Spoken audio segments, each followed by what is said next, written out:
applause for her. And she was gonna go. She was an honor roll student at Parker.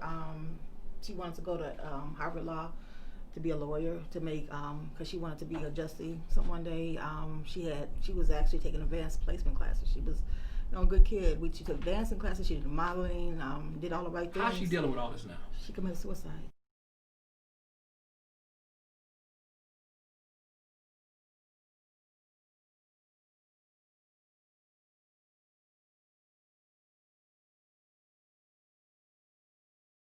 How are you dealing with this?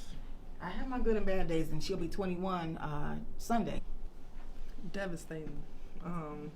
I couldn't imagine, knowing she's about to turn 21.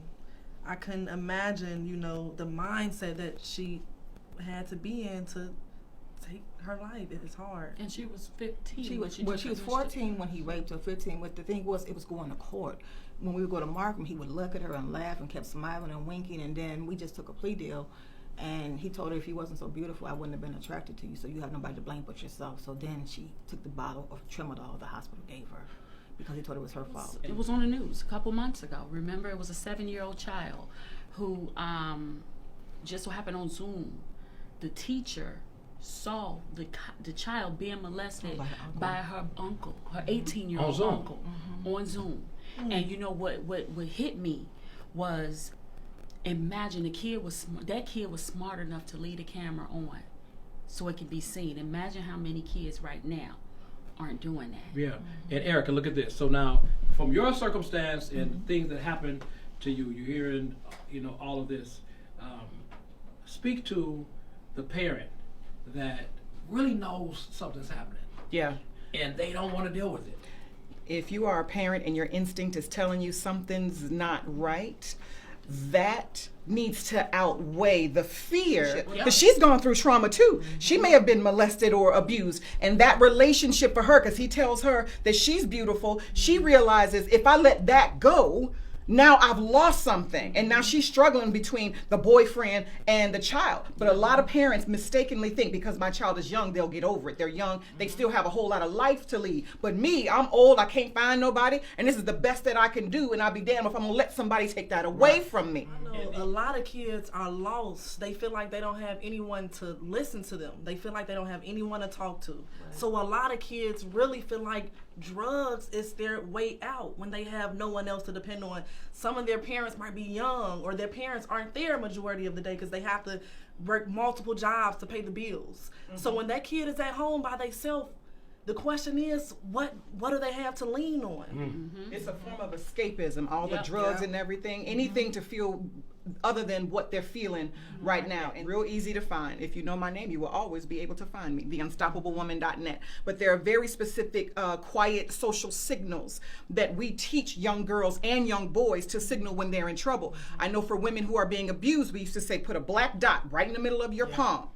And if you're on Zoom, or you at the grocery store, you let somebody see that dot, if they know what it is, they know to call the police, and the abuser is none the wiser. But that list keeps evolving because abusers read that shit. Excuse me, they read that stuff too. That's a really smart tactic, and I think that's something we should start putting out more, because I know a lot of people they don't know about that. That was something new to me. So that's definitely cool that we definitely use. And calling the pepperoni pizza to the 911. Yes. That's interesting. Yeah, you're calling for a pepperoni pizza and put That's 911. the signal. That's the signal. I need help. And they're gonna ask you 3 times. Like, wait a minute, I'm calling for a pepperoni pizza. It actually works. Seriously? I didn't know that. You two, give your information how people can reach you. Yes, so always follow myself at JoycieJ, JoycieJ_, and also follow The Jew Chicago. We are an online radio show, The Jew Chicago, on Instagram. I'm on Instagram at The Media Doctor, or you can go to my website, www.highsocietypublicrelations.com. And my sister right there. I can be reached on IG at MJG Movement, on Facebook at Elizabeth Gerald TF. Because see, that people don't realize, no matter how you lose your child, the pain is the same, because they're not coming back. That's right. They're not coming back. And it doesn't matter if it's police shooting, black on black shooting, white on black shooting, cancer, suicide, whatever. Our kids are not coming back. So it's not just me. We all agree. But people, celebrities and politicians, they don't look at it like that. They look at, well, it's whoever gets the highest news. Well, look at the systems. And it's just crazy. If in the white communities there is a shooting in a school, or some drastic tragedy that happens, They descend on that community with all kinds of psychologists and psychiatrists and all that. Right. We don't do that here. They don't make sure that in our community where we see death every day, is it any wonder that all of our children are not bipolar? We see PTSD. Absolutely. Every day. Every single day. And no psychologist is coming in. Nobody is coming to descend on our community to get everybody straight. Yep. Nobody. And so what are we supposed to do? Self-medicate is what we do. So all of you. Come on, you got to get a hug too.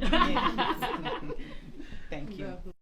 All right. Thank you for checking out the video, everybody. Don't forget, we invest, we profit, and then we spend. Don't ever spend your investment. And one of the things you should be investing in is the hair project. 70% of all the ladies, black women, they purchase the hair. So you can make a lot of money in it. We have all the hair products and the beauty supplies. So go to the link in description and make sure that you sign up for the hair project. It's a big deal. And then for the crowdfunding, take $100 in investment and grow it to $32,000 over time. This is legal and it makes a whole lot of sense for the project you want to do, for raising money for a college fund, whatever you want to raise money for, a business idea, right? Crowdfunding is good. The link on crowdfunding is here too. Again, thank you for checking out my channel at the AC Green Show. I appreciate it. Let's grow, everybody.